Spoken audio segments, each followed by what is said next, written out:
2020 में दिल्ली गवर्नमेंट का एक छोटा सा इंसिडेंट हुआ था तो नोटिफिकेशन आया था कि जितनी भी बेसमेंट्स की लाइब्रेरीज हैं वो बंद की जाए। नमस्कार दोस्तों, राव वायर्स एकेडमी जो सिविल सेवा की तैयारी के लिए एक प्रमुख संस्थान है, हाल ही में एक अत्यंत दुखद और हृदय विदारक घटना का गवाही बनी। 3 होनहार छात्रों की एकेडमी की लाइब्रेरी में पानी भरने से मौत हो गई। इस हादसे में न केवल राव वायर्स एकेडमी के छात्रों और शिक्षकों को हिलाकर रख दिया है, बल्कि पूरे एजुकेशन सिस्टम में गहरा दुख और चिंता का माहौल पैदा कर दिया है। इस वीडियो में इस घटना के विभिन्न पहलुओं पर विस्तृत रूप से चर्चा करेंगे, जिसे घटना का विवरण, प्रारंभिक निष्कर्ष, सुरक्षा उपाय और भविष्य में ऐसी घटना से बचने के लिए आवश्यक कदम शामिल है। तो आईएस एकेडमी की लाइब्रेरी में 30 छात्र गहन अध्ययन में लीन थे। अचानक से मौसम खराब होने लगा और भारी बारिश शुरू हो गई। एकेडमी की लाइब्रेरी, जो आमतौर पर शांत और सुरक्षित मानी जाती थी, अचानक से खतरे का क्षेत्र बन गई। बारिश का पानी तेजी से लाइब्रेरी में भरने लगा और कुछ ही समय में स्थिति भयावह हो गई। लाइब्रेरी में पानी भरने के कारण एकेडमी के आसपास की जल निकासी व्यवस्था की कमी थी। भारी बारिश के कारण जल निकासी नालियां जाम हो गई और उन्हें पानी का स्तर तेजी से बढ़ने लगा। छात्रों के समझने में देर नहीं लगी कि स्थिति गंभीर हो चुकी है। उन्होंने बाहर निकलने की पूरी कोशिश की, जिसमें से 30 में से 27 छात्र तो बाहर निकल पाए, लेकिन 3 छात्र नहीं निकल पाए। छात्र पानी के बढ़ते स्तर से बचने की हर संभव कोशिश कर रहे थे। उन्होंने सहायता के लिए पुकारा, लेकिन लाइब्रेरी की दीवारें के भीतर उनकी आवाजें दब गई। उन्हें बाहर निकालने के प्रयास तुरंत शुरू किए गए, लेकिन तब तक बहुत देर हो चुकी थी। तीनों छात्रों की दुखद मृत्यु हो गई, जिससे पूरे एकेडमी परिसर में शोक का माहौल फैल गया। घटना के तुरंत बाद पुलिस और फोरेंसिक टीम ने मौके पर पहुंचकर जांच शुरू की। प्रारंभिक निष्कर्षों में कई महत्वपूर्ण तथ्यों के उजागर किए, जो इस एक्सीडेंट के कारणों को स्पष्ट करती है। प्रारंभिक जांच के अनुसार भारी बारिश के कारण जल निकासी व्यवस्था की कमी मुख्य कारणों में से एक थी। एकेडमी के आसपास की नालियां पूरी तरह से जाम हो गई थी, जिसके कारण पानी का स्तर तेजी से बढ़ रहा था और लाइब्रेरी में प्रवेश कर गया। यह समस्या पहले भी देखी गई थी, लेकिन इस पर उचित ध्यान नहीं दिया गया। घटना के दौरान यह भी स्पष्ट हुआ कि एकेडमी में आपातकालीन स्थिति से निपटने के लिए पर्याप्त उपाय नहीं थी। लाइब्रेरी में कोई आपातकालीन निकासी योजना नहीं थी और नई छात्रों की ऐसी स्थितियों के लिए एडुकेटेड किया गया था। कमी इस एक्सीडेंट के परिणाम स्वरूप स्पष्ट रूप से दिखाई दी। प्रारंभिक जांच ने यह भी संकेत दिया कि प्रशासन ने पहले ही जल भराव के घटनाओं पर पर्याप्त ध्यान नहीं दिया गया था। लाइब्रेरी और एकेडमी के परिसर में पानी भरने की समस्या पहले भी उठाई गई थी, लेकिन इसे नजरअंदाज कर दिया गया था।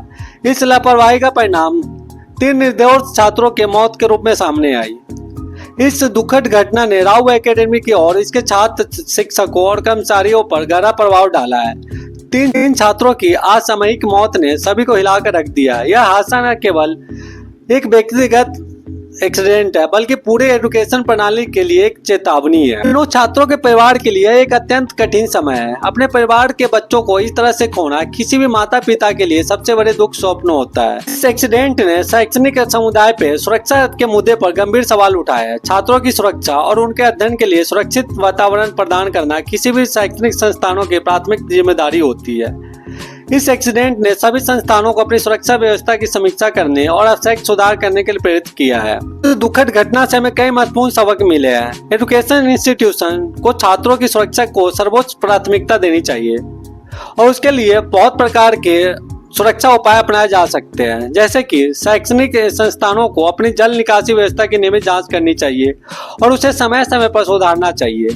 विशेषकर बारिश के मौसम में जल भराव की संभावनाओं को देखते हुए आवश्यक कदम उठानी चाहिए। स्थानों में आवश्यक सुरक्षा उपकरणों की स्थापना होनी चाहिए, जैसे कि पानी के स्तर की निगरानी करने वाले सेंसर, आपातकालीन अलार्म और निकासी के लिए स्पष्ट मार्गदर्शन। छात्रों को सुरक्षा के महत्व के बारे में जागरूकता करनी चाहिए। उन्हें किसी भी संदिग्ध स्थिति की रिपोर्ट करने के लिए प्रोत्साहित किया जाना चाहिए और सुरक्षा उपायों का पालन करने के लिए एडुकेटेड किया जाना चाहिए। हम सभी को मिलकर यह सुनिश्चित करना होगा कि ऐसी घटनाएं दोबारा न हो। इसके लिए विभिन्न प्रकार के कदम उठाए जा सकते हैं। एजुकेशन इंस्टीट्यूशन को सख्त सुरक्षा मानकों का पालन करना चाहिए और नियमित निरीक्षण करने चाहिए। सरकार और शैक्षणिक बोर्ड को भी संस्थानों की सुरक्षा व्यवस्था की समीक्षा करनी चाहिए और आवश्यक सुधारों के लिए निर्देश देना चाहिए। छात्रों और अभिभावकों को भी सतर्क कराना चाहिए और किसी भी सुरक्षा संबंधी चिंताओं को प्रशासन के साथ साझा करनी चाहिए। सामूहिक प्रयासों से ही हम सुरक्षित शैक्षणिक वातावरण बना सकते हैं। संस्थानों का नियमित रूप से सुरक्षा प्रशिक्षण और जागरूकता कार्यक्रम आयोजित करने चाहिए, ताकि छात्रों और कर्मचारियों को आपातकालीन स्थिति में सही तरीके से प्रतिक्रिया देने के लिए तैयार किए जा सके। राव वायर्स एकेडमी में हुई इस दुखद घटना ने हमें यह दिलाया है कि छात्रों की सुरक्षा सर्वोपरि है। इस एक्सीडेंट ने हमें यह सिखाया है कि एजुकेशन इंस्टीट्यूशन को सुरक्षा उपायों को नजरअंदाज नहीं करना चाहिए और उन्हें नियमित रूप से सुधारना चाहिए। हम राव आईएएस एकेडमी के उन तीनों छात्रों के परिवार के प्रति गहरी संवेदना व्यक्त करते हैं जिन्होंने अपने परिवार के बच्चों को खो दिया। हम उम्मीद करते हैं कि इस घटना की पूरी जांच होगी और दोषियों को सख्त सजा मिलेगी। साथ ही हम सभी को मिलकर यह सुनिश्चित करना होगा कि ऐसी घटनाएं दोबारा न हो। वीडियो को लाइक और शेयर करें ताकि अधिक से अधिक लोग इस महत्वपूर्ण जानकारी से अवगत हो सके। चैनल को सब्सक्राइब करना ना भूलें और बेल आइकन को दबाएं ताकि हमारे नए वीडियो की नोटिफिकेशन मिलती रहे।